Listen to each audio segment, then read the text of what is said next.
Hi, good evening, everyone. Thank you for being here tonight. My name is Roger Simmons. I'm the executive editor at the Orlando Sentinel. And again, just want to thank you for coming to this event. We are really enjoying our 150th birthday celebration because we've been doing so many events like this, sorry.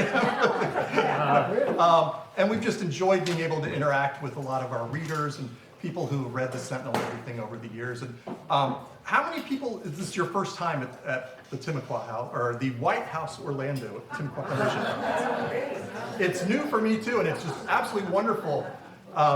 We have no microphones because the acoustics in here are supposed to be wonderful. So, and we have a wonderful panel for you tonight to talk about politics, past, present, and future here in Central Florida. But before we do that, I want to invite one of our sponsors of this event, which is a wonderful foundation, the Central Florida Pledge. And here to talk to us a little bit about that is R.K. Kelly. I'll take your spot up here. The mayors. Hello, everybody. It is such a delight to be with you this evening. We always say the pledge is about people, not politics. Yes. But how much do we appreciate the Orlando Sentinel and 150 years of service?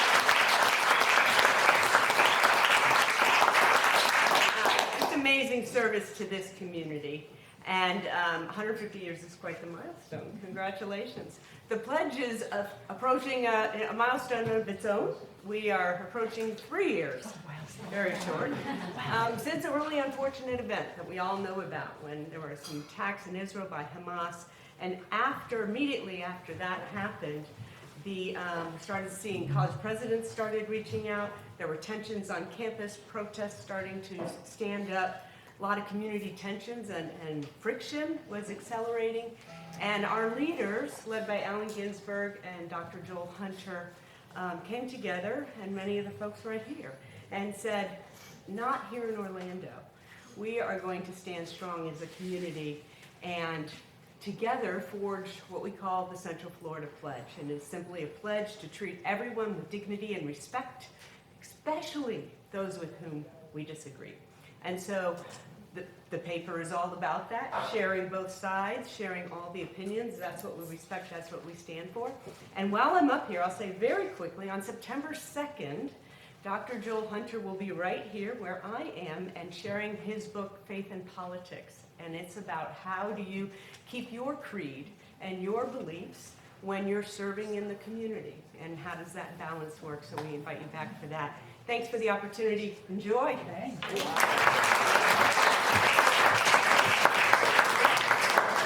You mentioned what a wonderful venue this is. We're actually in someone's house. And here to talk to us a little bit about the Orlando White House with the Timucua Foundation is Benoit.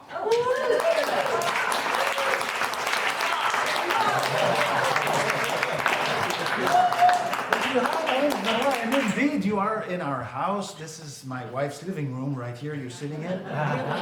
Yes, I say that because, well, even though she's gone, she has ears everywhere. So she knows everybody. And so, but seriously, I have apparently just a few minutes to tell you our story. So we were living in Montreal. I was teaching at McGill University, and, you know, I'm a musician myself, and of course my wife is also a musician.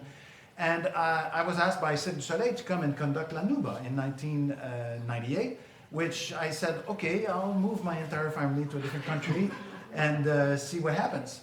And what happened was that we loved it here, but there was nothing to see on my nights off. And I was off at first on the production on Tuesdays and Wednesdays. There's nothing. And so we decided eventually to have a concert in our home in Hunters Creek in South Orlando. And we did that. And then somebody asked, hey, when's the next one? And then the Timucua Arts Foundation was born after that. And so, unfortunately, we ran out of room in that small suburban home. Not small, it was a normal suburban home. But parking was an issue, and we decided to basically mortgage the kids' college funds and our retirement and everything. We put everything we ever had and will ever have into this place. And so this is the story of the White House. Now, the Timucua Arts Foundation is a nonprofit organization, and it is a presenting organization. So we serve the community. Of course, we bring people in from here and from everywhere on the world. world. We've had musicians from 168 countries in the past 26 years perform here. And so, but we also, very important part of our mission is to serve the needs of the performers, musicians, artists. So every month we have a different visual artist. This month she's very young. Her name is Willow Cheek. Our most expensive piece is $1,100. We do not take a commission, and she's going to paint live a third time. She's painted live twice already. She made that one there, that's on top there. She made that live during a concert. And so obviously, we trying to kind of propel her career forward, and we do the same for all the musicians who come here, whether they're Grammy winners or they're just starting out. And so we have a dozen Grammy winners about every year. We will have another one coming up soon. In fact, we have 4 or 5 of them coming in the next 3 weeks. And so, you should go to timucua.com and stay abreast of what's happening, because a lot is happening. For example, every Wednesday we have art and wellness and education event, we call it Art, Wellness, Education. And so Timucua Talks is the first Wednesday. That is why September 2nd, we're going to talk about art and civics and politics and all of that stuff. And so we've had many subjects before. We will have many subjects in the future if you're interested. It is a donations-based event. All our art, wellness, education events are donation-based. That includes the first Sunday, that's a Rejuvenation Orchestra, that's the Sam Rivers Legacy Big Band, so 16 musicians playing the legacy of Sam Rivers' big band music, of which there's a tuba in it, so that's why Bob is excited. But it's big band music like you've never heard before, so it's a rehearsal, but it's open to the public, and you pay if you want, and you don't if you don't. And then the third Sunday, which we just had last night, is Authentic Selves, and that's our poetry event. It's poetry from the community. It's an open mic portion of it, and there's a featured poet as well. We've had all of Orlando's poet laureates here, and Melbourne poet laureate, and more. So you should check that out too if you're interested in poetry and raw, intense emotions. Now, about this place. So we built this place, this is my design, and we built it with very specific materials in mind to try to keep the outside noise outside and the inside joyful noise inside. And for example, this is my control room there, and there's 18 inches of concrete and brick between this and that. And so this was the first house in Orlando to be built with ICF, so insulated concrete forms. And so there's 9 inches of concrete and styrofoam on each side, and it helps with soundproofing the house from the outside world. So that when you come here, what the noise you hear right now is the projector. Normally I would turn that off for a concert. This is not a concert, and so it's going to stay on. But it's a pretty quiet room. In fact, it's so quiet that the leading active acoustic control system company in the world, ACS, it's a Dutch company, they chose this place to be their showroom for the US. And so as a consequence, we have here the most sophisticated active acoustic control system on the planet. And so just to give you an idea of the scale of this, before this system, the most sophisticated one was at Harvard. They have 6 different spaces to choose from. I have 65 different places to choose from. So I'm going to demonstrate if you want, if you don't mind. I'm going to back up just a little bit. So yes, I'm going to clap one time. My son is in there right now. He's going to go to numero 11. So this is a small room in Düsseldorf, Germany, and this is a room I use often for jazz quartets and the like. So you can hear, this is no longer the same room that we were in before, yeah? Now he's going to go to 29. So we're going to go to Esterhazy Castle in Austria, where Haydn would play his string quartets. So now it's a slightly bigger space, yeah? And now he's going to go to that cathedral, Saint Florian in eastern Austria, where Bruckner was Kapellmeister. So now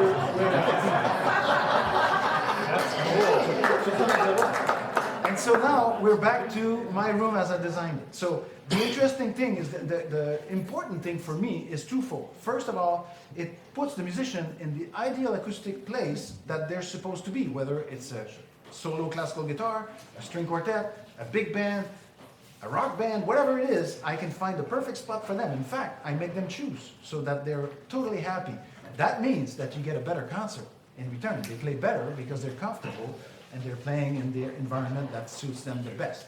And then the other thing is, of course, is for you, because you get that better performance from the musician and you get the benefit of a good acoustic as well. And so this is the story of this place. The cypress, there are 11,000 nails in this room holding the cypress up. The cypress was milled just a mile down the road off of Orange Avenue. And so this, I had to use a scissor lift, and my oldest son was about 11, maybe 11 at the time, and he was the one cutting it because I was up on the scissor lift yelling measurements, and he was measuring and cutting, and I was installing. And so we built this place. Everything that's wood, we made ourselves. The railing, everything is, we built this place ourselves. Now the concrete I didn't pour myself, but and you know, yeah. And as I always say, we built this house for you and your friends. And so this is the deal that this is now a contract we're entering into. Is that after your first concert here, for sure, you're going to levitate out of here and you're going to want to tell the whole world about this place. Don't do that. Only tell your friends about it.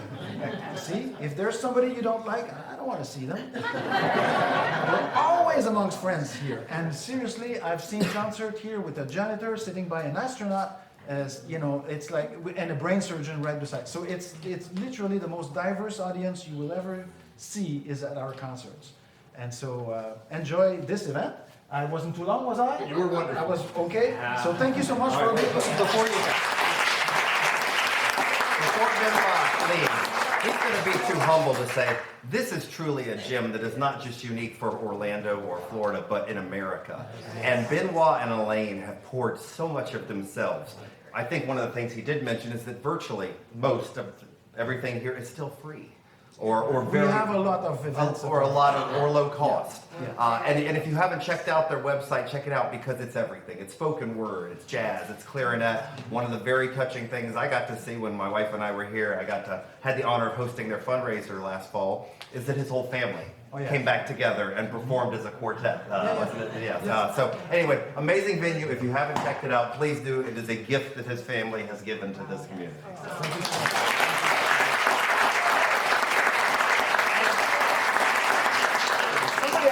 What instrument do you play? Well, I play many instruments. I'm a conductor. I do not play trumpet anymore, but what you heard before, while you were chatting, and that was me playing trumpet on the old albums that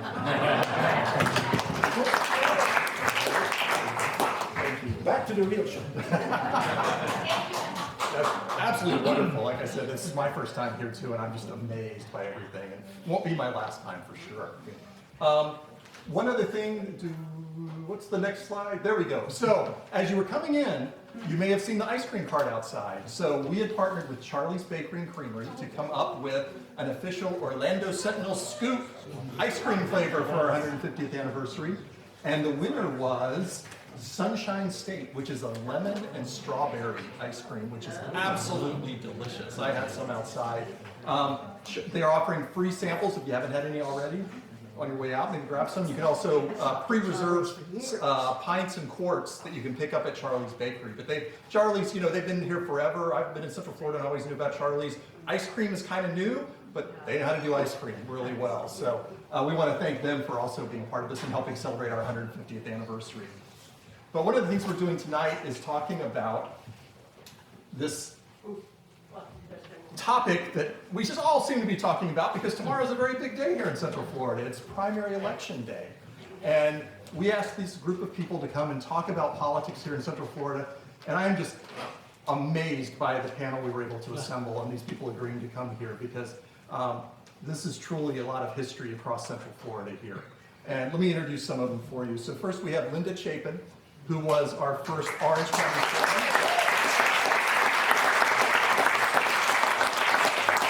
She was first elected our Orange County chairman back for 2 terms in 1990. Before that, she was an Orange County commissioner. And then, because she wasn't quite ready, she also was the clerk of courts after being Orange County mayor as well. But we thank you for being here. our Orange County School Board Chair, Theresa Jacobs. She has served 2 terms as well, and it's also kind of nice to have another Orange County mayor here, former Orange County mayor, which I think they finally got the name right at that point, whether you were there, so that was great. She also served 2 terms on the Orange County Commission. Aubrey Jewett, Dr. Aubrey Jewett from UCF, you probably recognize. If you read the Sentinel or any politics stories across Central Florida, his name is probably familiar to you because we go to him to get quotes and insight about politics here in Central Florida. He's been at UCF for, let me see, what time, when was it? 31 years. 31 years. 1995. Go Knights, charge on. And he also, I thought, was very interesting when I was looking up, you did a study about the hanging Chad election here in Florida. I did, yeah. At the 2000 presidential election. And I almost was going to use the magnifying glass with the guy with the hanging Chad to do that, but we didn't quite get that. Michael Griffin is here, former Orlando Sentinel political editor. He's also one of my dear friends. When I'm a native Floridian. For some reason, my family moved to Idaho for 6 years, and then I came back to go to UCF, and Mike was one of the first people I met at UCF. We've been friends since. The first political story I covered with Mike, we were both at UCF. I think I was a freshman, Mike was a junior, and Ronald Reagan came to town. So we got to go out and cover the Evil Empire speech, which was very cool at the time. So Mike currently is the Senior VP for Advocacy and Public Policy at Advent Health. He's been there 14 years. He was also our Tallahassee Bureau Chief as well. So he knows politics from both sides here, I think. So we're interested to hear that. And then on the end, the guy that probably doesn't need an introduction, but Scott Maxwell, our Orlando Sentinel.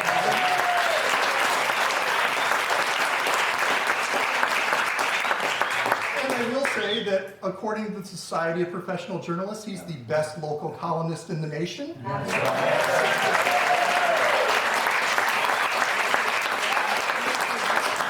All the judges were drinking. Only the good stuff. But Scott, before he became a local columnist for us, was covering politics here in Central Florida. So I think this is a wonderful panel. I think we're going to have a fantastic discussion tonight. I thank all of you for being here. I thank the panel. And Scott, take it away. All right. Well, I want to thank all of you for coming. It is so good to see so many people who care about this community, so many familiar faces. We've got a lot of readers I know, and quite a few former colleagues are here as well. And I want to thank the folks from the Pledge for being here. RK was, I think, too humble to mention it, but Alan and Joel were actually 2 of our Central Floridian of the Year finalists this year. And that is because we institutionally believe what they are doing is important. They are promoting congeniality and understanding and working together across the aisle. We are going to talk about none of those things tonight. So, as Roger mentioned, tomorrow is obviously a big day with the primary, but we wanted to take a step back and look at politics in Central Florida, where we are right now, but also where we came from. And we have a panel that can help us do this. I've been at the Orlando Sentinel writing about this for nearly 30 years, and I'm the spring chicken on the stage here. But I've worked with all 4 of these fine folks through the years. But to get us started, I want to set the stage a little bit about some of the hard numbers here in Orange County. Just to let you know, like, what this community looks like. For instance, in Orange County, Democrats comprise 39% of voters.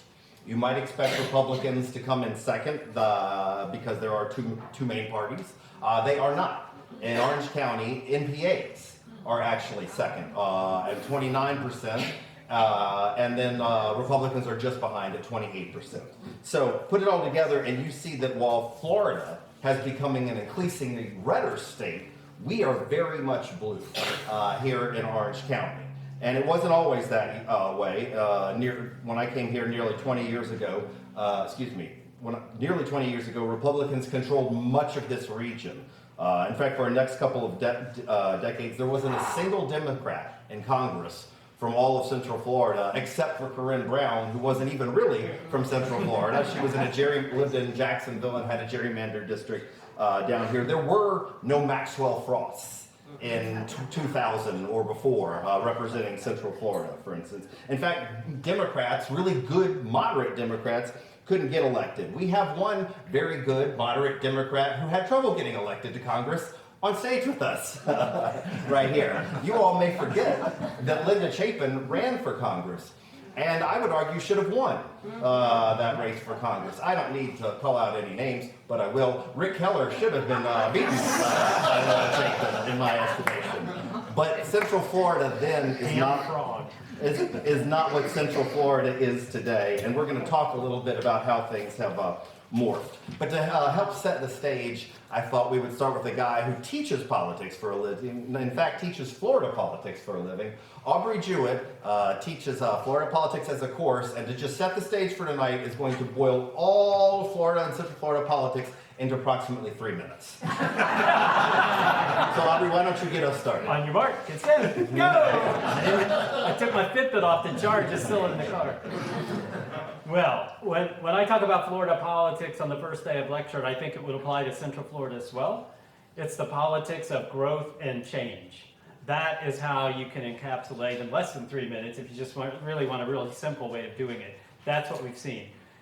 Unrelenting population growth in the state of Florida, 2 to 3 million people a decade, every decade since the 50s. Of course, we haven't gotten all 2 to 3 million of them in Central Florida, but it's hundreds of thousands of people moving here. And that has changed politics. It has created incredible challenges for our elected officials to try to deal with all these new people that are coming. Because unlike some of the Rust Belt states who are dealing with the politics maybe of just stagnation or even decline, we are constantly trying to figure out how do we build more roads, how do we protect the environment, how do we build enough houses to keep housing prices down, how do we hire enough teachers, build enough schools so that we can teach all the kids that are coming here. So that's really been the huge challenge, the politics of growth and change. And that growth has also led to diversity in Central Florida. If we can, are we allowed to use that word still? I think. You're not. We are. Yeah, I was just telling them, you know, I just had my 5-year post-tenure review, which is a new thing. So unfortunately for them, they said I could stay for 5 more years. So here we are. So now you can say the word. I guess I can, yeah, Say it louder. for 4.5 more years. But seriously, it's really created a diverse Florida, but a diverse Central Florida as well. And I'll just run down quickly. African American population. We've always had African American population in Florida, but for many years after Reconstruction, the percent of African American population was going down because a lot of blacks were leaving the state because Florida was a southern state and quite racist and segregationist. It wasn't until the 90s where the percentage of African American population started to come back up again. And so that's been a big part. Hispanic population, of course, has just grown tremendously. Unlike South Florida, where it's mostly Cuban and Latin American, in Central Florida, it's been heavily Puerto Rican. We have, of course, many other Hispanic subgroups, but Puerto Rican has been the largest, particularly in Osceola and in Orange. So that's changed things quite a bit. And what would be Florida if we also didn't talk about seniors? When I first moved to Florida back in '86 and then came to Central Florida in '95, you didn't really think of Central Florida as a place for seniors. It was more South Florida. Southeast Florida was like New York and New Jersey, FDR, New Dealers who were, still in their prime, and then Southwest Florida was all like the Midwest Republicans. But Central Florida wasn't considered that much. But we have the villages, and that's not the only place we have seniors, but that has been an incredible, again, the growth and change. It's just grown so much, right, that it's really changed Central Florida politics, and Sumter's part of our, region. And then the last thing I'll bring up is, well, 2 things I want to bring up. The growth and change of the economy. How Florida and Central Florida in particular used to be all about agriculture, and then over time has changed, but particularly as probably everybody in this room knows, starting in the early 1970s, well, it started before that, but in the early 1970s when Disney finally opened, and it really changed the economy and the job base so that we are now like the tourism capital of the United States, if not the world. And again, that has challenges and problems because it's a low wage base, and we get all these people coming in. Able service on the tourism task force. But that's been a real challenge. And I say this, I loved it. I've had Disney season, I have 5 kids, so we've had season passes off and on many, many years, so nothing against them. But it does create a lot of challenges with Disney and Universal and SeaWorld, etc. And then last but not least, the changes in political party, which you mentioned. How we saw Florida and Central Florida traditionally were Democratic, right? Because after the Civil War, almost all the southern states, including Florida, were Democratic. Central Florida was actually one of the, as you mentioned, was one of the earlier Republican areas. It was part of what was known as the Republican horseshoe. Starting back in the 50s, it started down like in Southwest Florida, curved up through Tampa over to Orlando and then over to Brevard. We had 2 of the early Republican congressional representatives. What was his name? Gurney was like the second one. My dear friend Lou Fry was the 4th Republican elected. And so for a while, it looked like Central Florida was going to be more Republican. When I first moved here, it seemed that way in '95. And then after the 2000 presidential election, it really got a lot more evenly divided and began even leaning a little Democratic. And since then, in the last 6 years, 5 years, 6 years, we actually have gone back a little more Republican. Not Orange County, as you said, but broadly, if you look at the 8 or 9 counties in our area. So I could go on, but I will not. All right, and I did want to mention, I forgot to say, when I was talking about Orange County's politics being deep blue, we are as a region a lot more complex, as Aubrey just hinted at. Seminole and Osceola are pretty purple to our north and south, and yet to our east and west, Brevard and Lake are solidly red. So it makes for a rather interesting, but as Aubrey pointed out, when Mike and I used to cover presidential campaigns, it was said that the road to the White House not only went through Florida, but went along I-4. That's not really the case anymore. Florida isn't the swing state that it used to be. So the state has gotten redder, we've gotten a little bluer. But anyway, I want to hear from, we're going to get to some general panel questions. And I should also mention we're going to take questions from all of you at the end, so be thinking about those. But for a couple of individual questions, let's start with our 2 elected leaders. Can you tell the group what got each of you into politics in the first place? And Theresa, why don't we start with you? 2 issues. Overcrowded schools. I have 4 kids, and they just happened to wind up in the most overcrowded elementary school in all of Orlando, or Orange County. So that became a passion of mine. Never stepped foot in any politician's office, never thought twice about doing that, but my kids needed help, so I did that. And the second was, county made a decision to put a road through my neighborhood. So if I wasn't already interested, I got more interested. Pain in the neck. Anyway, we came up with a plan, and I won't tell you how awesome it was, but it was just awesome. Just today, I was realizing my traffic counts that said that would be what the traffic is, not there. Finally, they're right. It's only 30 years later, but they're finally right. And I lost. My whole neighborhood showed up, my whole community, actually. Everybody on up to the road, and we went down 6-1. And she was on the wrong side. But everybody told me that this lady, I would love if I had a chance to meet her, and that will not happen. I put the voicemail, back then we had answering machines. I put a message on there because I did not want to hear from anybody. About 2 days later, I get a message from Chairman Chapin. And she leaves me this nice message that this was basically the most difficult hearing that they'd had, and she would love to sit down and talk to me if I had any suggestions. So I came in, I think I had like 3 pages of suggestions. Yeah. Who's counting? The first one was put the public first. Before you hire people to come up with plans, start with talking to the community you're impacting. Bring them to the table first. Explain what the problem is, get their feedback. You know what she did?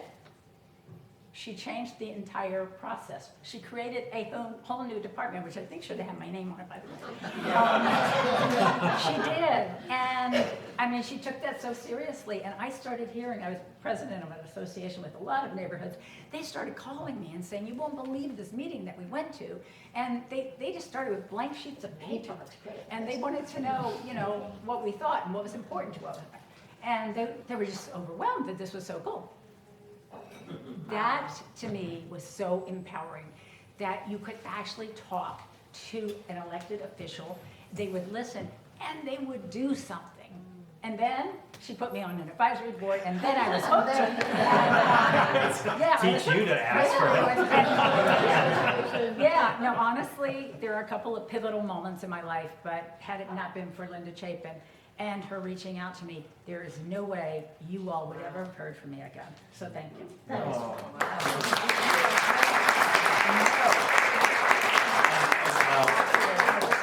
We obviously don't have a chance to we don't have the time to get into everything, but Theresa you should also know about her. When she finally decided to launch her first campaign, she was a long shot. She was running against a very entrenched incumbent county commissioner who had a lot of money, and she had been on the end of a lot of those 6-1 votes later on, but she proved the power of grassroots campaigning and won that. Yes. Linda, can you tell us a little bit It about also proves the power of the Orlando Sentinel. Oh, Yes. there's some truth to that. Yes, there absolutely is. How did you get started in all this? Well, I was before Theresa, being 20 years older than she is. And by the way, I'm glad we're being very informal. RK, I think I forgot to turn my phone off.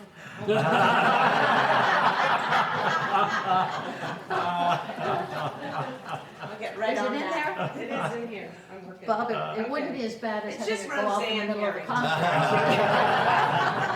That's the worst. Like many in my generation, many women in my generation, who eventually got into politics, it happened through volunteer work. I had been married early, 4 children under the age of 6. Then I went into banking because of a couple of really far-thinking men in my life. And eventually, as president of the League of Women Voters, president of the Junior League, doing some other things, the second of those, who was Bob Graham, who was then governor, decided it was really time for women to get to do something. And so he appointed me to the Aviation Authority. And that was my first real politically tinged job.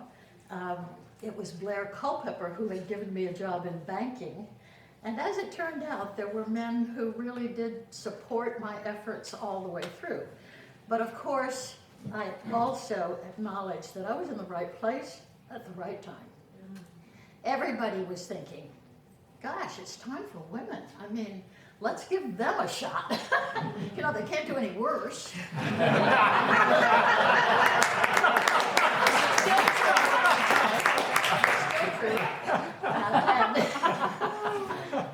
And so from that first job and from that first volunteer assignment, thanks to Bob Graham, I got a year off from the bank and was asked to do something called Project 2000.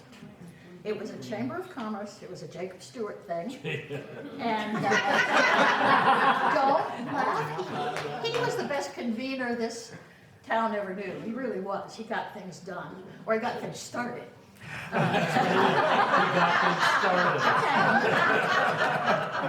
So Project 2000 was an effort to bring citizens together and decide what we wanted to be when we grew up in Orlando.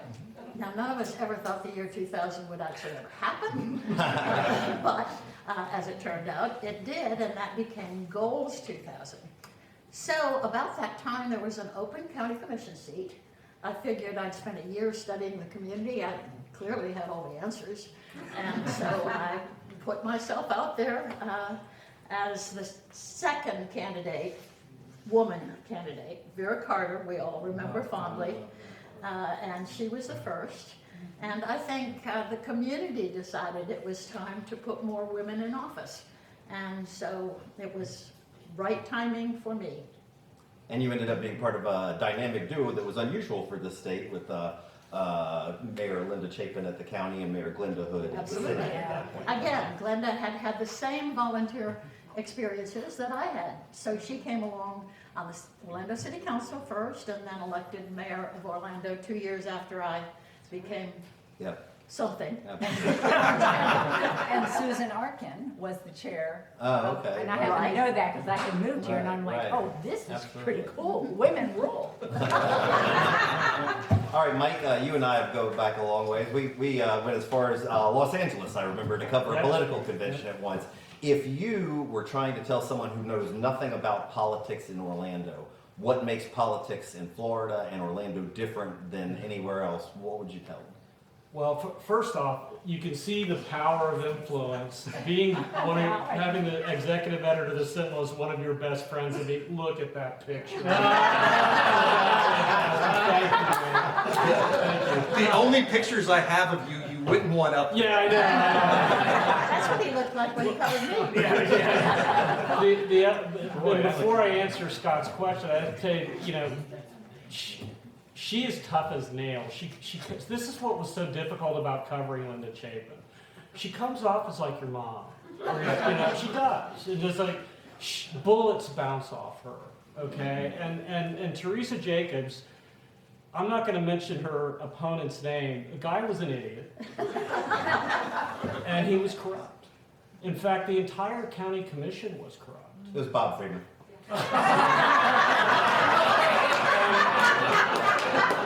We are live streaming this.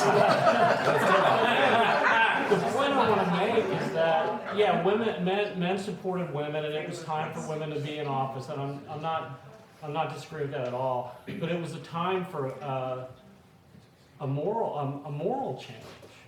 I mean, the Sentinel, Jane Healy won a Pulitzer Prize talking about the corruption of the growth and how it had, developers were, and these folks.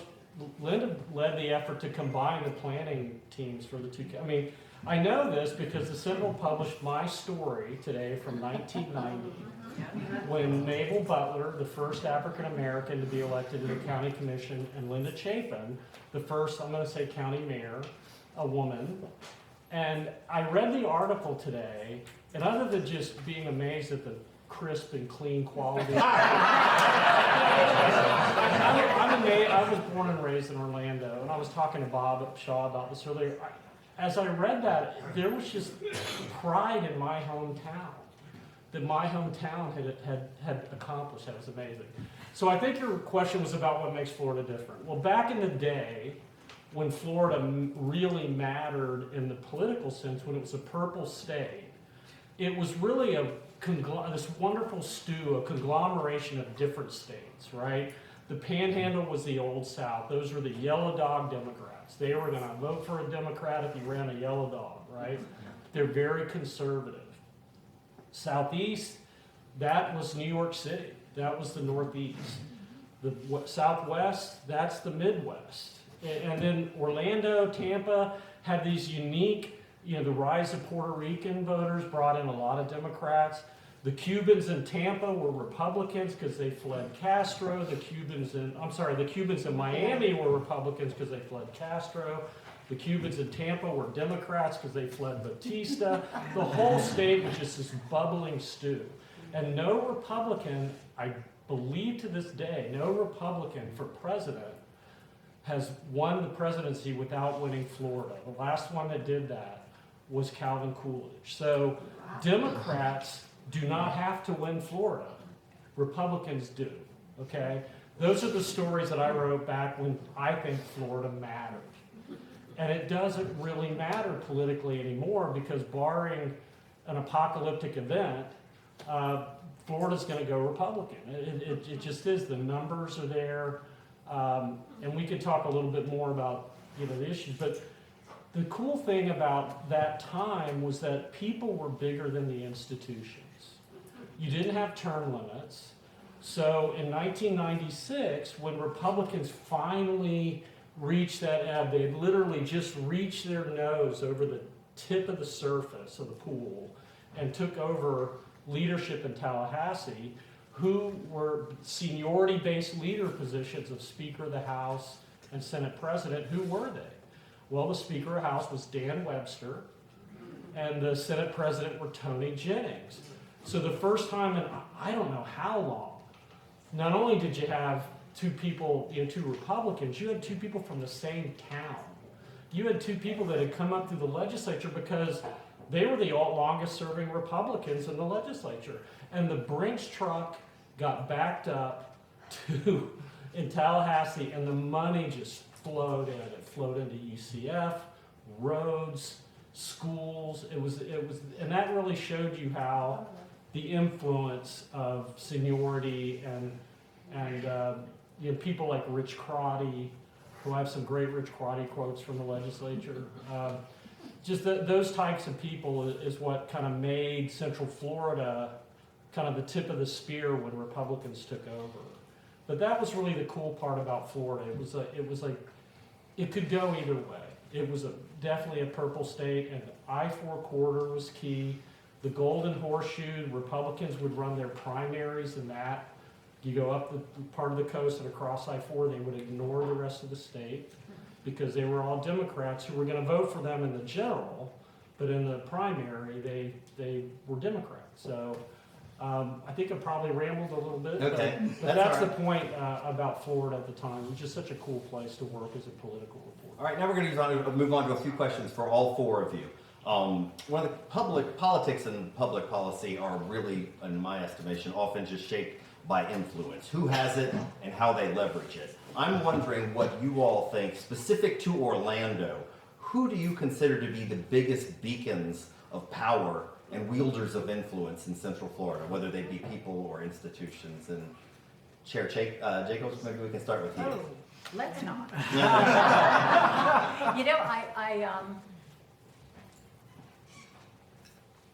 I don't know. I don't know if that's because I have been Sequestered at the school sequestered board. at the school board, which is possible. Well, you remember, you were mayor too. Yeah, I know, but I'm trying to think today. But honestly, what troubles me the most is the impact that money has. So if the question is who, I'm stumped. The question is what. It is what I think my worst fears always were. As a commissioner, I wanted so badly for us to have a really transparent way of funding campaigns. I thought that people should know who's behind somebody that's running, because it shouldn't matter, but for an awful lot of people, it does. And I found that out when I was running the first time, because I would tell people, this is where I stand, and it doesn't matter whether you're supporting me or you're not supporting me, this is what I believe. And Okay. the head of that was like, shut up. I don't know how many times the guy, he wouldn't acknowledge he was my finance committee chair, but he organized all the meetings, and he would say, you're not helping me get any money here. So that's the way it wasn't, that's the way it was then, and people should know, and it's gotten so out of whack. It's ridiculous. So anyway, I think money wins. I Okay. think money. Looks like Mayor Chapin has some thoughts. I was thinking of people, and I think Theresa's exactly right. Today, it's money that matters the most and has the most influence. But I can talk about how things have changed in Central Florida, because when I was in office, we knew the head of every corporation. You knew who was at the Martin Company, you knew who was president of the bank, you knew who Dick Nunes was president at Disney, and you knew exactly who had power in Central Florida. And today, I couldn't tell you. Could you tell me who's at Lockheed Martin? The banks are all different than they were. Everything changed in Central Florida. And I think probably today, for this particular decade, one of the things that's really changed is that a lot of the influence is in California. Disney, Universal, a lot of the tourism interests are in California, and a lot of the hotel influence is Chicago and New York. So it's not as homegrown as it once was. Mike, you covered it, and now you are in part of it. What do you think? As I said, I think institutions are bigger than people now. And you mentioned Jake Stewart. Jake Stewart was an example. He was, I don't know what it, I guess it's the partnership, Central Florida. We used to have, it used to be called Chamber of Commerce. Then it became the partnership, and it's still the Chamber of Commerce. But you know, that Jacob Stewart had is and still is like a force of nature. He, you know, and Billy Dial, who was, you know, the original Sun Trust, Sun Bank, Sun Trust. I guess that then it was First Federal of Orlando. But those days are gone again. You know, I mean, it just doesn't exist. Even Disney's changed. RK and I worked at Disney together, and Disney's changed. You had strong Central Florida folks there, and now it's run from California. I mean, as Linda said. So I think it's more the institution. Now, I will tell you, within some of the institutions, I think Brian Adams, who is the CEO of the Central Florida division here in Orlando. I think he's very influential in our community on healthcare issues. Now, the thing to look at again is like when I call people, they return my call because it's not Mike Griffin, it's Advent Health. And see, that's the difference. You know, somebody, a Billy Dial would call, and you'd call Billy Dial back because it was Billy Dial. Now, I don't even know who the local South Central leader, it's not even Truist, is. So that's the difference. And Aubrey, what do you think? When you and I'm going to throw in my little 2 cents here. I will say I do think there are some concrete checks you can follow, and we've put some of them in the paper just this past week with the mayor's race. There are tourism. If you just look at who's cutting 6-figure checks, I would tell you the tourism and development, which were two of the leading interests 30 years ago when these folks were in office, are still the leading influences today. But Aubrey, I'm curious what you Yeah, I was going to say, for Central Florida, I talked about Disney and Universal. So tourism is clearly one of the biggest players in the state and in Central Florida. Disney got a little bit of a comeuppance when they spoke against the Don't Say Gay bill and the Reedy Creek thing and all that, but then they all had decided they wanted to make a lot of money together, and the politicians wanted to get those Disney checks, so they've all made up again, apparently. James Uthmeyer, who led the crusade against Disney, is in fact just announced today he's holding his next fundraiser at Disney. There you go. And you said, you mentioned the developers. Absolutely, because I said politics of growth and change. Well, again, with all those hundreds of thousands of people coming to Central Florida every decade, somebody's got to build roads, somebody's got to build schools, somebody's got to build houses, somebody's got to build office buildings, somebody's got to build condos. It's the developers and the builders, and so they're fairly influential still. One that hasn't been mentioned, big utilities, FPL and Duke Energy, lots of power and influence. Getting their own, lots of power, yeah. Got it. You got it, I didn't even. But they also, not only in Central Florida, but when they go to ask for their rates, if you didn't know, the way the game is played is they'll say they desperately need 18% increase in rates, and then the regulators will say, well, that's too much, we'll only make it 9, or something like that, and then we all pay more. And then just broadly, the way the system has changed, it's nationally and the state level, we have restrictions on how much you can give individual candidates. And so if you're running for local office, or if you're running for state legislature, you're limited to taking a $1,000 donation from an individual for your primary, and if you're in the primary, you can take $1,000 more for your general.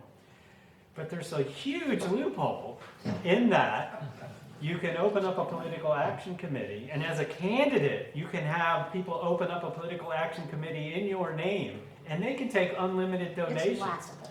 So there really is no real campaign finance limits. And still qualify for public finance. Absolutely. Which is ridiculous. So you have, and I might add one other thing, is just random billionaires also have a lot of influence in Florida, including in Central Florida. We've had all these people moving to Miami, but they spend money all over the state. But bottom line is, you have candidates who will, in their campaign account, maybe raise $50,000 or $100,000, perfectly respectable amounts, but then in their affiliated PACs, literally have millions of dollars, and they're taking donations of $50,000, $100,000, or in the case of Ken Griffin from the Citadel, again, he's from Miami, but he's given huge money, $10 million donations. I mean, it's just really scary and frightening if you really are worried about very wealthy either individuals or very wealthy corporations having too much power and influence over public policy. They often sort of set the agenda, and that's sort of the confines of what everybody operates. So even if you have a partial victory, it's still sort of within what they would like to see for public policy. And I would argue that while there are still the traditional influencers in the state that we've mentioned here, you've got tourism, you've got banking, you've got utilities, Big Sugar is another one. Keep an eye on the new ones that are playing a role, particularly in the governor's race. AI, which also comes in the cover of utilities. Sports betting platforms and predictive markets. The amount of money, predictive markets is I don't even know what it is. I can say it's a bullshit word. It's just another way to gamble, and it's the way politicians can actually bet on actions that public policy. So, and even Airbnb, these are some of the new ones at the state level. But before we leave influence at the local level, Linda and Theresa, I was hoping you could you recall a time, sometime when pressure was levied on you for whatever the issue was, a big vote coming up, and how you handled it? You're giving me a steely-eyed look, the chairman. You have something in mind? I'm actually remembering the first 4 years of my term as chairman. By the way, when they changed it to mayor, thank God they grandfathered me in. Yeah. Or grandmothered you. So now I'm legitimately. Absolutely. Thank were. you for that. That happened before me. I didn't make the change in the name. That was Rich Craddock, but yes, we made it retroactive. And the first 4 years of trying to rejigger a whole form of local government was so difficult that at the end of that 4 years, I decided not to run for another term. It had been very hard. Remember, we'd had not only a somewhat corrupt county commission, but we'd had county commissioners who knew that they could pick up the phone and call Public Works and say, I want you to do a street over here, and there, by the way, there are a couple of potholes, so get out there tomorrow. And by the way, there's a billboard, anyway, no, I'm No, going back. yeah. I'm going back to, And they got away with it, and they had that kind of influence, and with a chief executive in office, that went away, or at least it was supposed to go away. And so I think that what was hardest for me in that 4 years, aside from trying to redo the county commission, was the pressure I got from outside, sometimes from the Sentinel, about I was too nice and not strong enough. And so then I'd be strong. And then I was too rough, too hard. And so that didn't work either. My friend Jane Hames was quoted on the front of Orlando magazine about Linda Chapin saying, you better be careful, there's going to be blood on the floor. So I didn't know quite who I was in those first few years. Fortunately, as it worked out, I did run for another term. And the second term was so much fun. Got to cut all those ribbons on all the hard things we'd done in the first term. A courthouse, the West Orange Trail, even the convention center, which, by the way, it was right to redo it at that time. It was right to double the convention center back in those days. Okay. Much smaller.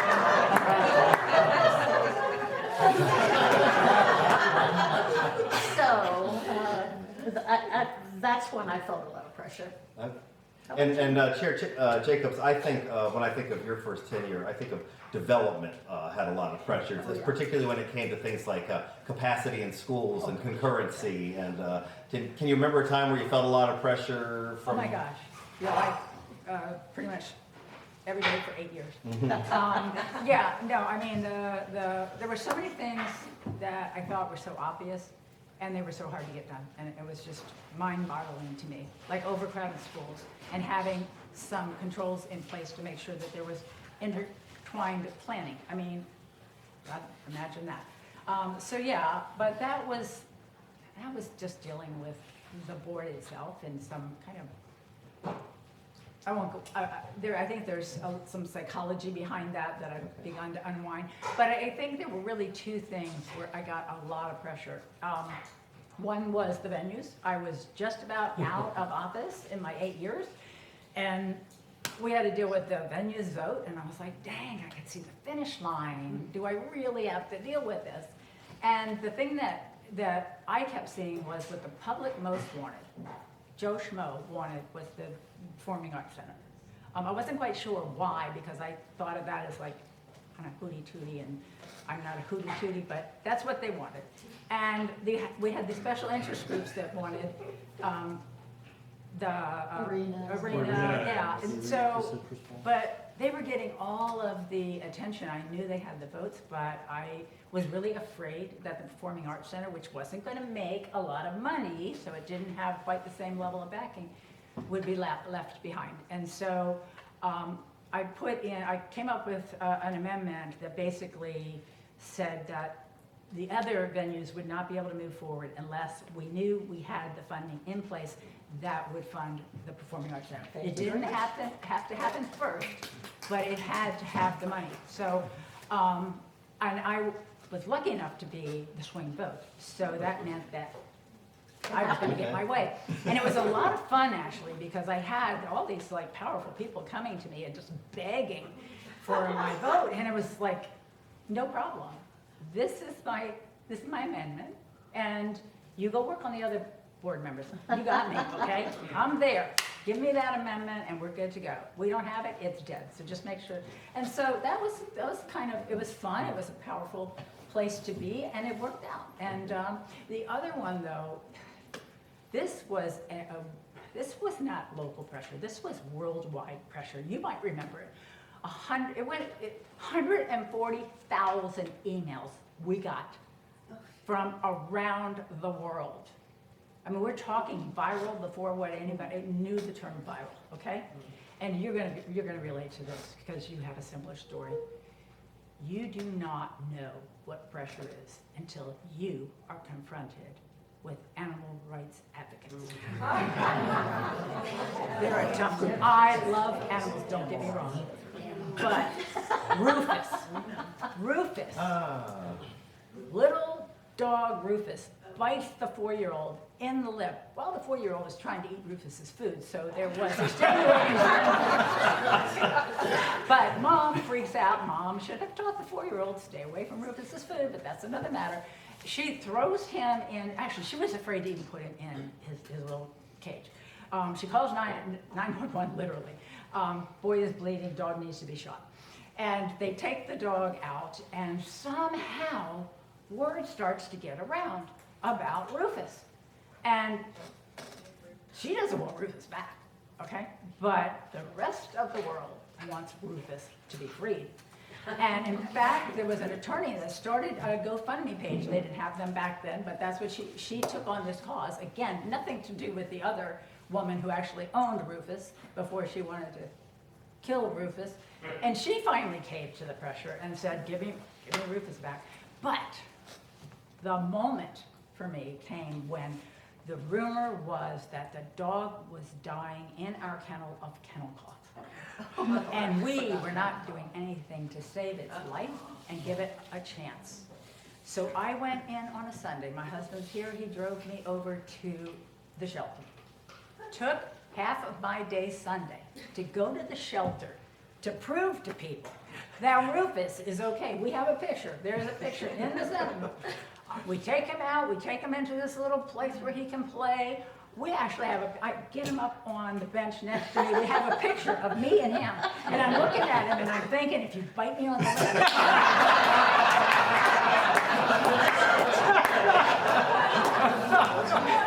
Fortunately for him and for me, because I'm not sure whether we could have euthanized him faster than somebody would have executed me. But we send it out on social media, we get it to everybody we can. I'm like, I'm going to be the hero. You know what I get? How dare she go to the shelter on a Sunday? Nobody else can come on a Sunday. It's privilege. Privilege. So anyway, that was my biggest pressure moment. Yours was Bucksnort. That's hard to beat. Bucksnort. And by the way, Theresa mentioned that the other venues that weren't making money. Well, the other venues do not make money for taxpayers. Right. Venues like the arena make a boatload of money for the team owners. If you have Yes. any doubt about how taxpayers subsidize the value and profits, look at what the sale of the Lakers just did when 1 year they buy it, what it was 10 months later, I think they sold it, and netted $2 billion in additional profit. That is because taxpayers are subsidizing those private profits. But don't get me started on that. With the The original. hoteliers are making money. I didn't mean to imply that we were benefiting, Right. but Oh, there yeah. was money benefiting. So, Mike and Aubrey, the question was sort of about pressure points. Can either of you think of any issue or policy that you've seen take place in Central Florida, Orlando, Orange County, that you think was largely enacted because of influential groups? Well, I would say the venues. Mm-hmm. And I would put the Sentinel as one of those influential groups, because when Commissioner Jacobs was the swing vote, Jane Healy dispatched me up to Orange County to figure out what do we got to do to get Jacobs on board here, because it was like, that was tough. We had a lot of hassles in our own newsroom. The reporters in the newsroom would go out and write stories that were 180 degrees what the editorial board was fighting for. And the financial team in the county they just couldn't see it. But that discussion that day was, I want the performing arts center built first. And it was like, to me, it seemed like a no-brainer. But boy, that was tough. But the pressure we put, Bill Siegel called us the chattering class. So that was the thing. Right. But those venues, He lost. and it's particularly the Citrus Bowl. And the big thing against the Citrus Bowl is no one uses it. It's like for tractor pulls. Although the opera somehow has more value than a tractor pull that'll fill up an arena with 45,000 people in it. So, I mean, you have to think about a bigger issue than what is the community? Who's going to appreciate that was a huge pressure issue, I think. I'm sorry, I got to recover from this. When I mentioned I didn't get it because I thought it was like a hootie tootie, and I'm like, I was so wrong. Kathy kept saying, arts for every life. I was like, okay, sounds a good slogan, but oh my gosh, it's the most amazing thing. I mean, you see kids of all ages dressed in all kinds of stuff, and it's arts for every life. It's so cool. And let me the Performing Arts Center has never gone back to government for any operating subsidies. They pay their own way, they balance their budget, they have good reserves, and they are so well run. And I have told them if they want support advocating for those operating funds that I wasn't going to ever do, they got me. Yeah. I mean, honestly. You all have everyone leveraging pressure for the most upbeat of community issues. Aubrey, can you think of any other time where you've seen leverage influence? I think broadly on growth management and development, particularly over the last few decades, because somebody had mentioned you mentioned Bob Graham, and when he was governor back in '85, Florida was one of the first states to pass comprehensive growth management legislation at the state level, and then each local government was then developing their own local growth plans.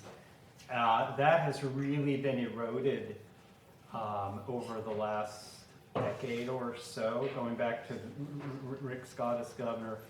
But it's impacted, of course, all the regions of Florida, but particularly Central Florida, where, of course, there's been these heated battles over, like in Seminole County, where I'm at, the rural development boundary in Orange County, of course, has had several battles, including going through Split Oak, I think. And just generally, I won't say the developers always win and always win quickly, but it's just the unrelenting pressure over the years that they just keep coming back. And I'm not anti-development and by any means, because I mean, I own a house and I want my kids to be able to own a house, and lots of people are moving here. We need to build houses. I've worked for Habitat to help build housing. Right, so housing is good, but there's the idea that it should be balanced, and for a while it looked like we were more imbalanced, but it seems like to me that's not the case anymore in the state or in Central Florida. And I would give you an example of how I think influence levies on this particular issue. I think in Orange County in the late 90s and early 2000s with Theresa and Mel Martinez before her, they actually finally got to do a pretty decent job of standing up to developers and saying, for instance, a concept called concurrency, you can't bring more development in here if we don't have enough schools to accommodate that. So there got to be some policy set up like, so influencers look for the weak point. And after local officials stood up, they went to the state level. And that's where the massive home builders, like, well, I don't remember which ones exactly, but they went, Pulte or whatever they are, they go to the legislature and they say, we've got a way around this. We're going to cut checks to these people. And one of the things we're going to do is pass a law that says local governments can no longer pass sensible growth things. They can't stand up for their, and we're going to pass laws that say, you know what, we're going to dilute the power, the strength of the class size amendment. For instance, so that you can cram more kids on there. So my point there is that we see the power, in my estimation, attacks the weakest link. And usually when they get their way, that's because that link was weak and susceptible, usually to money. And I believe to this day, the weakest link in our community is the Expressway Authority. Because you can't build a neighborhood without a road. And there are two things you can count on every 7 years: locusts in the Midwest and a scandal at the Expressway. You go back and look, and there was a big scandal when you were there, there was a big scandal when you were there. It's like literally because those are the places where the money gravitates. And you can appoint people to those positions, but, you know. Yeah, but let's look who's doing the appointing these days. Right, exactly. Most of them have been, and in fact, most of them, that's a great example. That's a great point. Most of the scandals, I used to joke that I had to specify which grand jury indictment I was talking about with the Expressway Authority, because there was two presentments, but most of those came from the gubernatorial appointees. And then there was some reform that was passed, I think, with you being in charge, Mayor Jacobs, that basically said the majority of the members should come from the local. And I think that was important, and we've seen slightly less corruption since then. All right, we're going to get to questions from the audience, but I want to ask one more question, at least to all of you, and that is that I want you to think about what are the big issues facing Orlando and Central Florida right now. And I put this in this form. If a new candidate came up to you and said, I want to run for a state house seat or a county commission seat here in Orlando and Orange County, what message would you encourage them to share as something that you think would resonate with voters? Readers and voters. Yeah, whoever wants to go first. Okay, I'll take a shot. All right.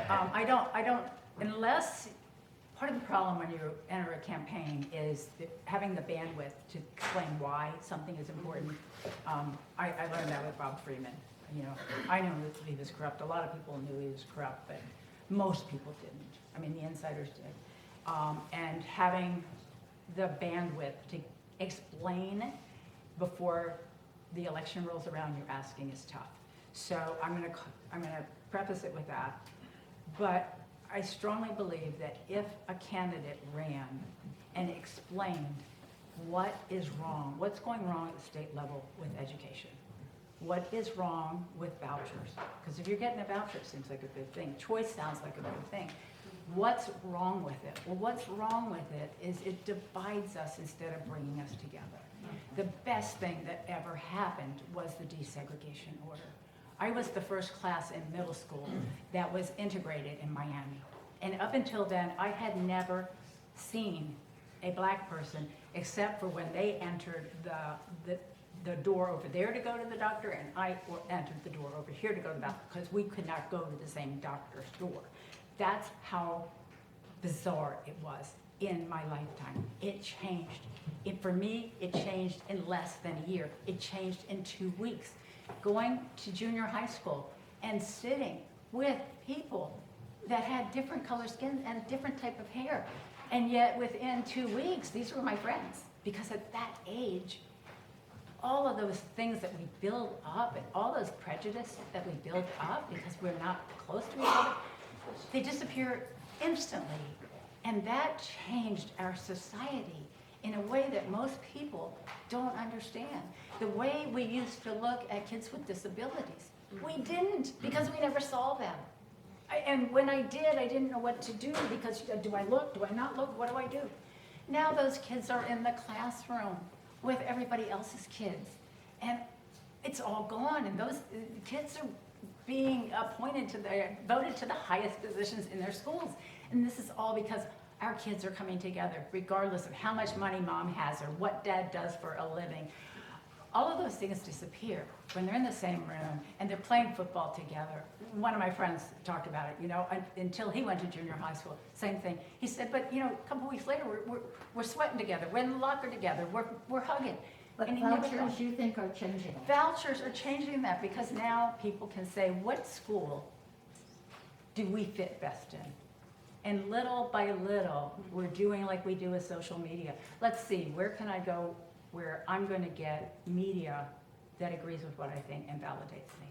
We're going to do that with education. It's already happening. And it's going to destroy the fabric of our community that we so value. The ability to not just be okay with people that are different, but to want to be with people that are different.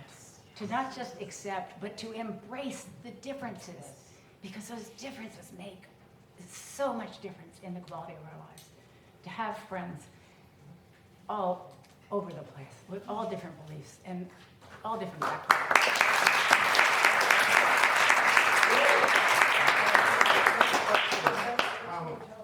We're going to do chat questions in just a minute. We'll do Okay, it's that. about segregation. So give us just a minute, we'll get to it. So bottom line, if I could say all of that, okay, that would be my speech, and then I would say, You're never I'm getting all running that for on a governor. bumper sticker. He said you're I not said going to it's get never that getting on a bumper sticker, all of that. No, I know, but a yard sign, no. But public education, and to keep this all very timely and relevant, I think exactly what Theresa just talked about is on the ballot tomorrow in the Orange County School Board race. There's two pretty clear choices. And I think I know how this community is going to take a stand. But so you say public education. What do you think are the issues that I think resonate? the issues here, if you had to label them, are like the issues all over the country. That's affordability and housing. Okay. great. Yes. But I think before we leave the panel, it's important to give credit where credit is due, and that is the mainstream media. Yes. When I was in office or when I was coming up, the mainstream media thought the way I thought. They supported the things I supported. They wrote editorials that made a difference, as Jane Healy did, and you could count on them. I think one of the things that has really divided us is social media and cable and all of the different voices attacking us all the time. I think many of us, I hope all of us, still rely on the Orlando Sentinel. I'm sorry, could you say that again?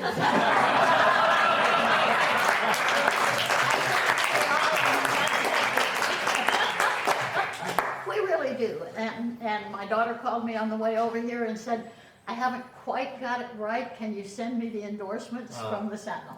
Yeah. And I said, as soon as I get home.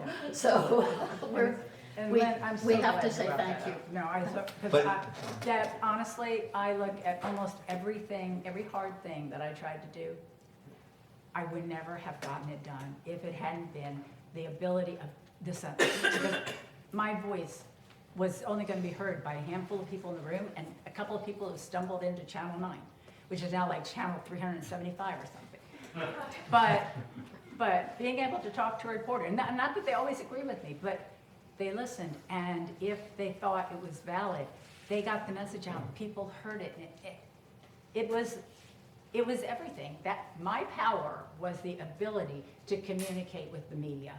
You know, they were like a microphone, and it saddens me today that that's not the way it is. Every time I see a new journalist, a new reporter, I tell them, you know, stay in the arena, stay in the arena. I know it doesn't feel like you're doing enough, but stay in the arena. So. Thank you for that. So Linda said affordability and housing. Yeah. Also, what would you tell them, Mike? Housing, many people know where my heart is on housing and homelessness. So housing is definitely the issue, but mental health and a lack of mental health services. A lot of homelessness is the chronic homeless are mentally ill, mentally disabled people. And I served on Jerry Deming's jail review commission, and we made some great suggestions that they put into place about diversion, how to, you know, you don't send a cop, you send a cop and a social worker, and you get the person and it keeps them out of our jails. But the real issue in that is access to health care, mental health in particular, and just permanent supportive housing. Those are the two issues that I think are critically important. Yeah, Mike, let me push back in a slightly in a friendly way. I completely... You don't have to be friendly. I used to be your boss. All right, asshole.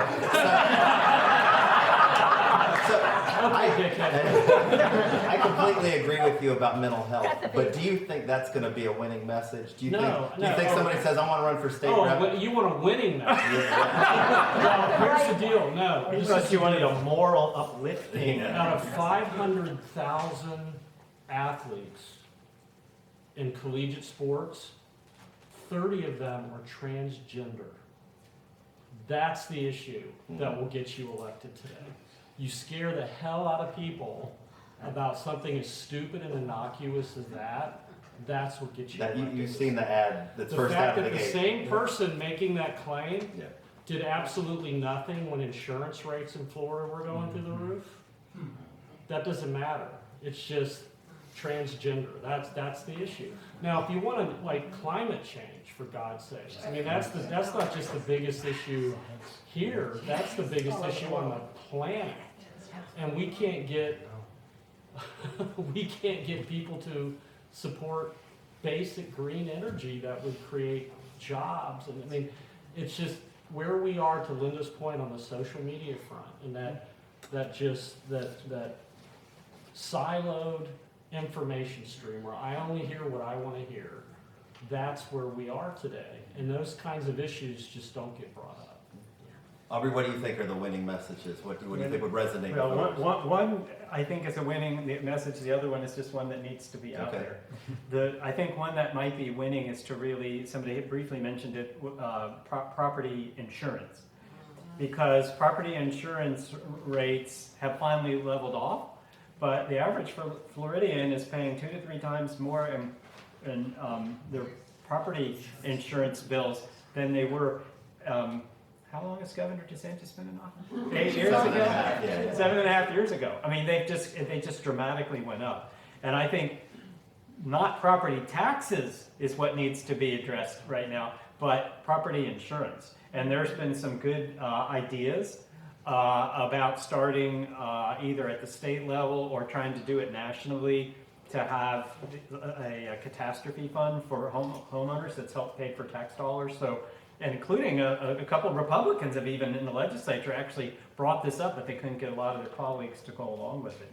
But I think that would be a winning issue to say, look, we have a way to cut your property insurance by 25, 30, 35, 40%, and this I think would be a winning issue, and a lot of people would get behind it. And even though it might be labeled socialism or big government or something else, I think a lot of people would get behind it. And then the one that's not necessarily winning issue but related is taxes. One of the things I should have mentioned in my quick overview of the state, in addition to the politics of growth and change, the biggest part of our political culture, at least one of the biggest, in Florida and in Central Florida, is low taxes.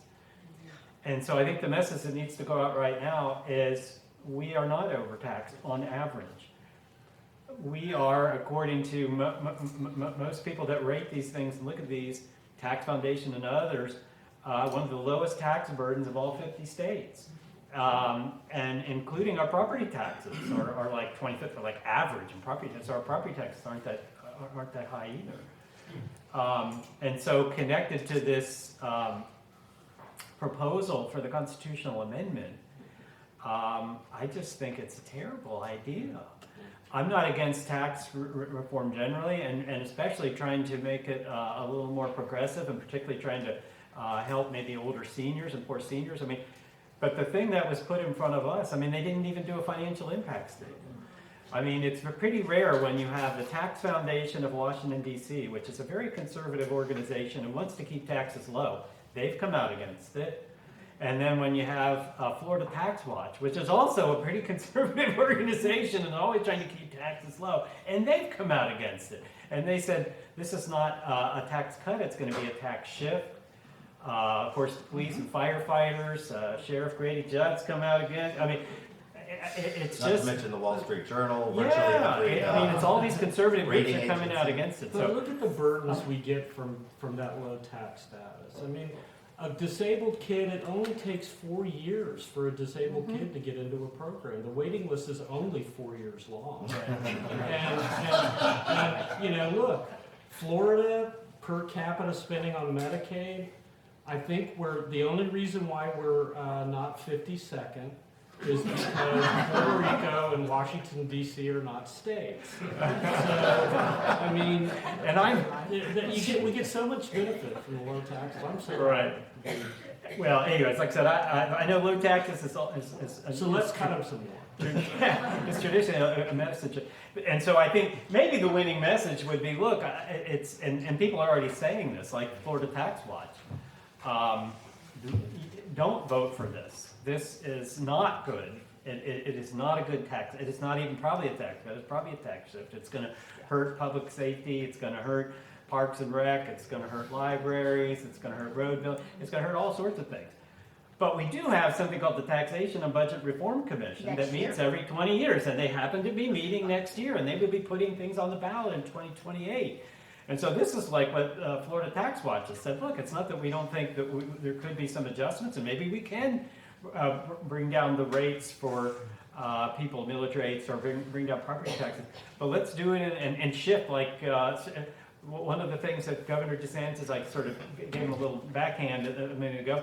He did say it was for taxing Brazilian billionaires more, right? So that was the first time I ever heard him sort of say, "Oh, well, tax the rich." He's the Democratic Socialist of America. He's changed his tune. Linda, did you want to add one? Anyway, I'll No, stop. I just think we need a story in the newspaper that says it's not only liberals who are opposed to this Oh, amendment. yeah, It's absolutely. lots of conservatives. But if I heard That a- Republican vote out, yeah. If I heard one overriding message from most of you, it sounds like affordability is the message you believe that relate. And I think, Aubrey, I think you're absolutely right about property insurance. In fact, surveys over the past 2 years have increasingly shown that something would resonate with leaders, with voters. And that is because, the reason for that, the response to that is, as Mike said, that is why you're seeing candidates who don't have a response to that talk about transgender issues and girls and boys sports and vice versa, because people who live here do care about that. But we are about running short on time, and we want to get you back to your ice cream. So we want to offer you a chance to ask questions. You can grill anyone up here except me as much as you want about anything they did, or if you have a general question, go ahead. Yes, sir. Given the majorities in Tallahassee and the way that basically the state is usurping local powers, why do local politicians still matter? Can you repeat the question, please? The question was, given that state leaders are trying to usurp the powers of local governments, why do local politicians still matter? If I could, because in my job, we work with officials from all levels, from Washington to Topeka to Tallahassee to Orlando. And I can tell you the reason why they're important is because they are the politicians, they are the leaders that know us as an institution much best and trust us. We've earned that trust. But for just general people, that's where you should be able to influence your government. The local governments are where you have true influence because you see them in Publix. You run it, you know. So there's that aspect. But you're right. I mean, Republicans were all about local control. And that's just not the way it is anymore. And it's not because they're Republicans necessarily. It's because they're the only party in power. What creates influence is a balance of power. So until the Democrats can somehow get above a super minority in the legislature, things aren't going to change. And that's when you start to have the corruption and the self-dealing, and it happened when Democrats controlled everything. Hell, a speaker went to jail, you know, when we was there. Now, no one's going to jail now because I think corruption's just become acceptable, but It's the new norm. yeah, it's the new norm. But yeah, you're right. I mean, we have to defend local governments because they're the ones that know us best and trust us, and we have the most influence. And there are still things that are controlled at the local level, and the moment you give up on what you have, then you have nothing. So there have been plenty of times where Tallahassee has wanted to do something, and at the local level with conversations, we've been able to convince them that that's going to have a blowback. It's not anywhere near as easy as when we had a press that had the kind of reach and that we lack right now, but it still happens, and it's still the fight that you gotta, and people have to have some place that they can believe in, and I really think local government is the one place you can show up and speak and change things, and that's, to me, what was most intoxicating about, I think that's the right word, is that a bad Sure. word? No, that's Yeah, fine. I mean, it was just, yeah, and it still is, you can still show up, and you can make a difference. And we gotta I believe the pendulum has to swing really far one way and it swings back. Problem is, for 20 years I've been saying that, and I'm still waiting for the swing back. But when it swings Teresa's back, still an optimist. we need It's those. going that way. We need those people, and local, I mean, you've seen it, you saw how well and much, Buddy Dyer and I had plenty of issues, but we got so much done. And I would also say that Tallahassee's trying to take a lot of power, but to Teresa's point, there's so much they cannot touch. Local officials are still deciding how much the jail gets funded, how many cops you have on the street. They're deciding whether the convention center gets expanded. They're deciding where your roads get built. They're deciding where Walmart gets zoned, for the most part still, all those things. Don't And I give think, them a list, Scott. The new preemptions in 2027. and I think that local officials also are still more trusted and become the sort of rebuttal face to some of the things going on in Tallahassee. I think I see Lee Constantine over there. Lee, folks remember folks like Lee, who was up in the state legislature, and when his voice comments as a rebuttal to, hey, what they're doing up there in Tallahassee is right, I think more people are prone to listen to him because he's a local official. But yeah, let's do some more questions. Yes, ma'am, right there. Public school teacher, right? Thank you. Lowest paid in the nation. Yes. I have 180 students teaching at 9th grade English. Is there any hope on the horizon for me to have any sort of a raise or any sort of relief in our health care? I believe that's for one particular. Sorry if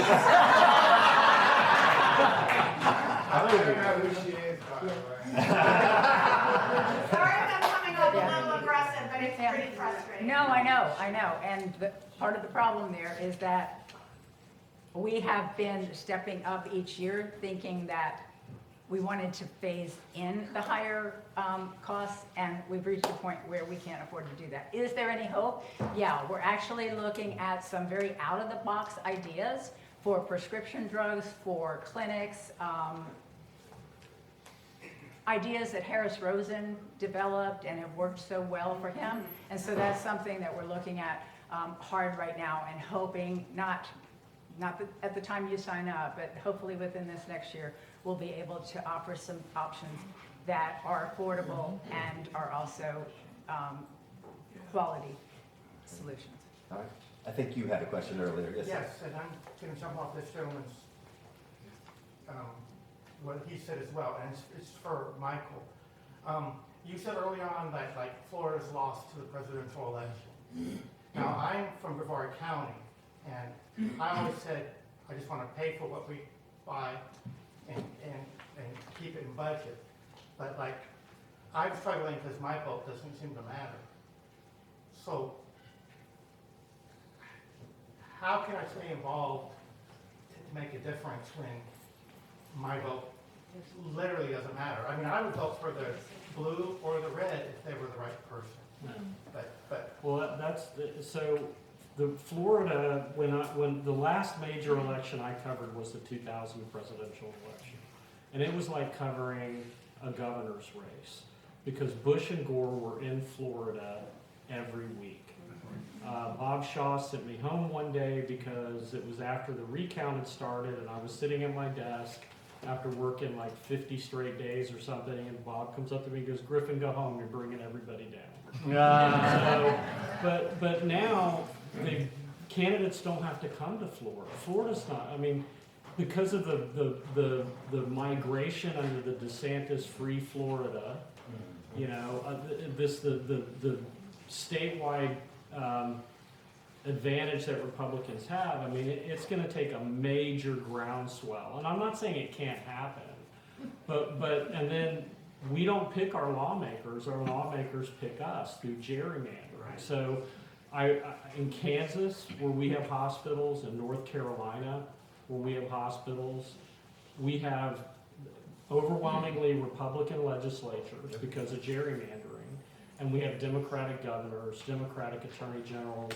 I think in North Carolina there's going to be a Democratic senator, and it's because those statewide races are where Democrats still have a shot, because they can win around big cities, around universities, and so the statewide races is where I would try to focus my attention. Now, Democrats will screw it up. They will elect, they almost elected somebody in Wisconsin who was against Thanksgiving. They managed to pull That's that a winning platform. Right? But that's the thing, that's where I think the future is gonna rest. Even if you're in a deep blue state and you're a Republican, Democrats gerrymander too. So you've got to look to those statewide races. I think Mayor Chapin had some, you want to give this man some hope? Well, I don't know. No, Theresa's the optimist on this panel. When I think historically, everybody okay?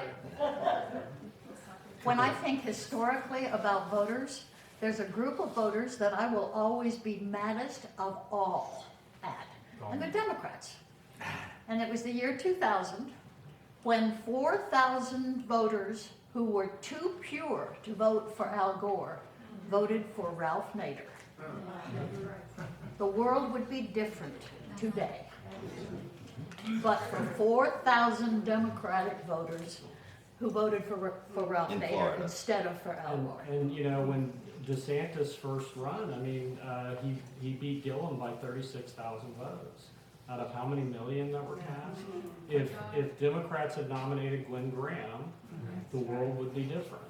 If Hillary Clinton had campaigned in Michigan, you know, if the Bernie Bros hadn't voted for Jill Stein, the Green candidate, I mean, what kind of world would we be living in today? And I'll give you one last thing of optimism. Whenever someone calls me and says, I don't know what to do, one organization I always feel solid about sitting to is the League of Women Voters. Because they are so good about helping people get involved, and people know they care about schools, but they don't know what to do. And before long, they're organizing a panel with the school board members, and really, I believe, impacting the way people are going to vote. I know Roger's standing up, so we maybe got two more. We'll do quickies. I see one back there. Yes, sir. The most absurd issue that we have in this community is the resort tax going to the hotel industry. They get the entire pie every month, and now it's up to what, $40 or $50 million. You know, if that was split down the middle, half for them, half for the rest of Orange County, mental health, affordable housing, a dedicated funding source for Links and Sunrail, those would all be possible, but this organization and this industry, it has become the most greedy, self-centered group. And we're about ready to watch a group of multimillionaires walk into Orange County and potentially get a vote to give them almost $1 billion to get a baseball team. The level of citizens, well, they're asking for it. Just a quick answer to that. Well, and that just shows you that could happen. If that goes on, the level of cynicism to see that. Somebody should write about this hotel. Anybody involved in that TDC thing? Every local official in Orange County feels the same way you do. Talk to the legislature. Well, here's the point. Don't talk to your county commissioner. Well, wait, let me With all write. due respect, the county has lobbyists that they pay hundreds of thousands of dollars for, and how about this, have a referendum of the Orange County citizens, should the resort tax be split 50-50? It wouldn't make any difference. Okay. Well, here's the thing, at least when the legislature. All right, well, I don't want to keep having back and forth, even if I agree with you largely. But yeah, I think local officials could do a better job. All of these laws have passed because of local officials took stances. There's a reason the law has been changed in Brevard County. It's been changed in Monroe County. It's been changed up in Pensacola, and that was because local officials got behind it in a way they have not here. But Mayor Chapin is absolutely correct that the bottom line rests with state lawmakers, and all of this is on the ballot. All of this is on the ballot this tomorrow and on the ballot in November. So, got time for one more question. Yes, ma'am. Great, thank you all for coming here today. It's really interesting. Good questions and answers. One of the questions that really wasn't addressed, which I think is appropriate given the nature of this forum, which is supposed to be a unifying theme among different groups and political parties, is identity. And, no one talked about that. That wasn't one of our pressure points, was, identity groups and their influence on our political process. Do you have a moment to talk about that? And can you, when you say an identity group, what's an example? Well, I think some people would maybe think that that's the same as diversity, but I'm thinking a variety of different identity groups who characterize themselves as the most important issue du jour of every day. And that is, such a competing challenge for any leader. And you have to decide what level of pressure you need to respond to. And you're responding to different identity groups.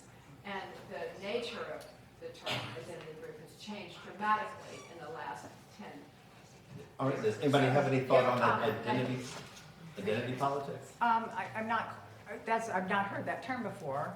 I will tell you my philosophy, I think, has migrated over time, because when I first got elected, I think I was always called a populist, because I certainly related more to the average person. I'm still one of them, but I also started to realize that if you have more knowledge because of the position you're in, and you have a group over here that wants this, but if you do that, that the result is going to be worse than if you don't.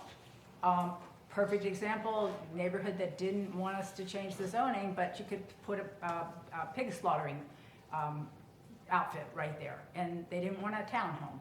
And it was those kind of things where it's like, I've got to do what I know is right, when I know it's right. But right is always about what is best for the community. And sometimes the identity groups have the thing that they want, but collectively, it's not the best thing to do. And it's a hard thing to do because you want to please people. But at the end of the day, you have to have a core compass. You have to have a good idea of what your principles and your values are, and you need to adhere to those and know that people are going to be unhappy with this or with that, but if they know that they can trust you and they know why you're doing it, then we can all move forward. And I think that can work at the local level. I wish it could work at the And I'm sure they will hang out and answer some questions afterwards. They literally cannot get out of the room if you want to block the door. So don't do that. But as we wrap up, one thing I wanted to mention that we've never discussed before is that our two elected officials, one got into office as a Republican, one got into office as a Democrat. You've never heard either of them even mention their party affiliation tonight, and that's because I think most of the issues where we have common ground on as a society, it's often the politicians who try to divide us. So And we're let's both married to Bruce, and we Okay. both have 4 kids, and we both have twins. Yep. Oh, wow. And yes, right? Right. And the list goes on. A big round of applause. Golden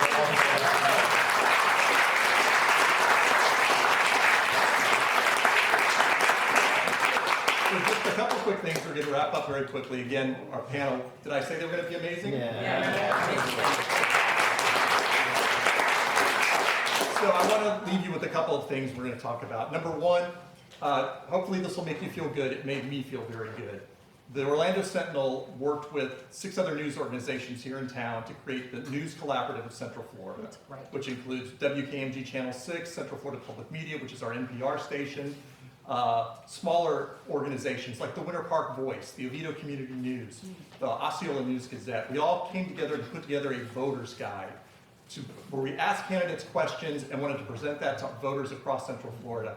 I will tell you that for the past 2.5 weeks that has been on our website, that is the most viewed thing on the Orlando Sentinel website. Yeah.